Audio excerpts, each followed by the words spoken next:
Subscribe to my channel.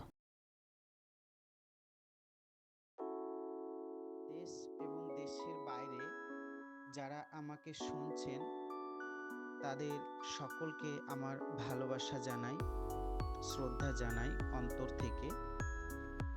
আজকে আবারও একটা গুরুত্বপূর্ণ টপিক নিয়ে আপনাদের সামনে হাজির হয়েছি। সকলে আপনারা পুরো ভিডিওটা ভালোভাবে দেখুন এবং কথাগুলো শুনুন, আপনাদের অবশ্যই ভালো লাগবে। আমরা সকলে কোনো না কোনো হতাশা, কোনো না কোনো দুশ্চিন্তা, কোনো না কোনো সমস্যার মধ্যে দিয়ে নিজেকে যখন মনে হয় আর কিছু হবে না, আমি আর পারবো না, আর কোনো কিছু আমার দ্বারা হবে না, এই কথাটা যখন আমরা ভাবি তখন নিজেকে আমাদের সব কিছু থেকে ছিন্ন করে মরে যেতে ইচ্ছে করে, বেঁচে থাকতে ভালো লাগে না। আমরা কোনো না কোনো সমস্যার মধ্যে যখন নিজেকে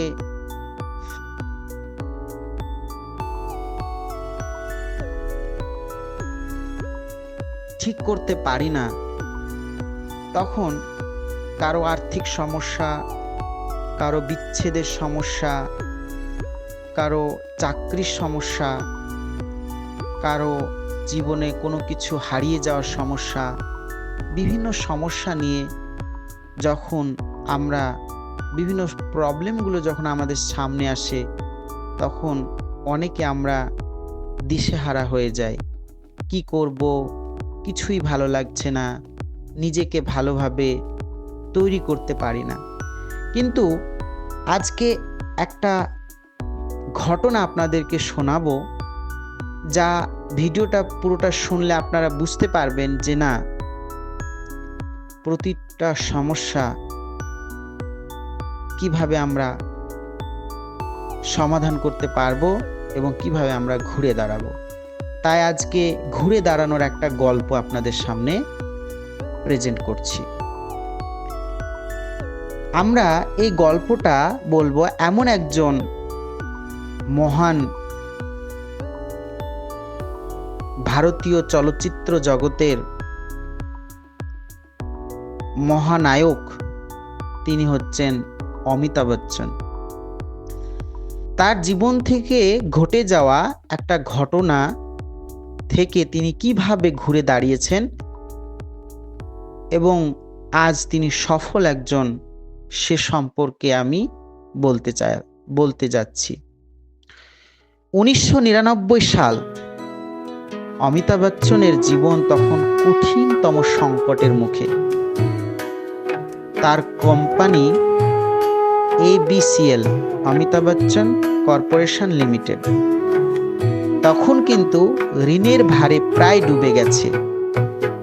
মাথায় 90 কোটি টাকার দেনা, 55টিরও বেশি মামলা ঝুলছে আদালতে এবং পাওনাদাররা তার বাড়ির সামনে সে টাকা ফেরত চাওয়ার জন্য চিৎকার করছে।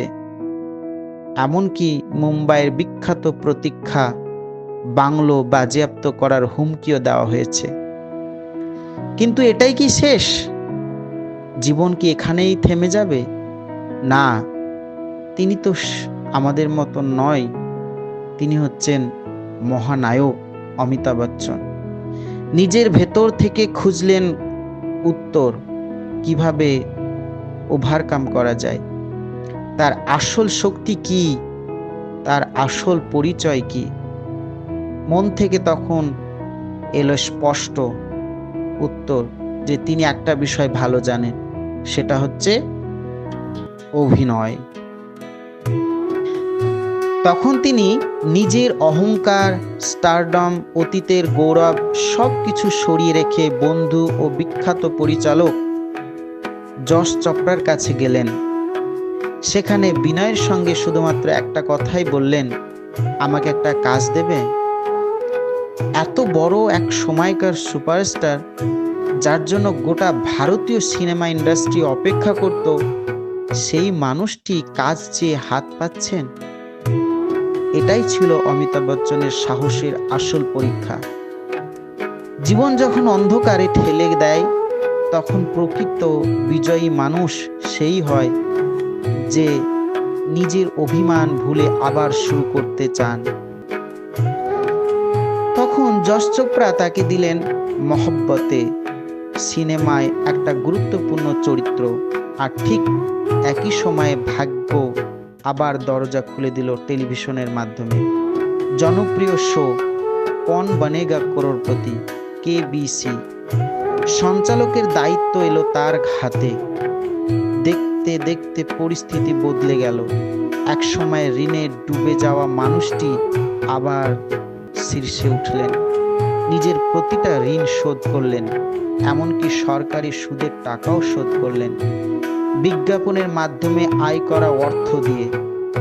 জীবনের শিক্ষা কি শিখলাম অমিতাভ বচ্চনের গল্প থেকে? অনেকেই ভাবেন ডিগ্রি থাকলে জীবন সফল হবে, কিন্তু সত্যি কি তাই? একজন ফার্স্ট এমএ বিএড ডিগ্রি অর্জন করা শিক্ষিত ব্যক্তি আজ হয়তো বেকার বসে আছেন, অথবা সামান্য মাইনের চাকরি করছেন। কারণ কারণ আমাদের শিক্ষা ব্যবস্থা টিউশনির সর্বস্ব, যা কেবল পরীক্ষার জন্য মুখস্থ বিদ্যা শেখায়, কিন্তু বাস্তব দক্ষতা বা স্কিল শেখায় না। অথচ জীবন চালাতে গেলে আসল সম্পদ কি, সেটা কিন্তু আমরা বুঝে উঠতে পারি না। অমিতাভ বচ্চনের গল্প আমাদের একটা গুরুত্বপূর্ণ শিক্ষা দেয়। জীবনের সবকিছু হারিয়ে যেতে পারে, কিন্তু যদি আপনার কাছে প্রকৃত দক্ষতা স্কিল থাকে, তাহলে আপনি আবার ঘুরে দাঁড়াতে পারেন। স্কিল থাকলে চাকরি না থাকলেও নিজের কাজের মাধ্যমে উপার্জন সম্ভব। স্কিল থাকলে কোন একটা জায়গায় থেমে যেতে হয় না, নতুন পথ খুঁজে নেওয়া যায়। আমাদের শিক্ষা ব্যবস্থা এবং করণীয়, আজকের শিক্ষা ব্যবস্থা এমন যে আমাদের অধিকাংশ তরুণ তরুণী শুধু সার্টিফিকেট অর্জনে ব্যস্ত। তারা ডিগ্রি পাচ্ছে কিন্তু দক্ষতা অর্জন করতে পারছে না। একজন ছাত্র হয়তো স্কুল কলেজে সর্বোচ্চ নম্বর পেয়েছে, কিন্তু বাস্তব জীবনে এসে বুঝতে পারছে শুধুমাত্র ডিগ্রি দিয়ে কিছু হয় না, কারণ সে দক্ষতাহীন। সার্টিফিকেট একটা কাগজ মাত্র, কিন্তু প্রকৃত স্কিল আমাদের আসল সম্পদ। এটাই বোঝাতে চাই অমিতাভ বচ্চনের গল্প। জীবনে কঠিন সময়ে এই এই আপনার যদি স্কিল থাকে, তাহলে আপনি আবার ঘুরে দাঁড়াতে পারবেন, আবার এগিয়ে যেতে পারবেন এবং আপনি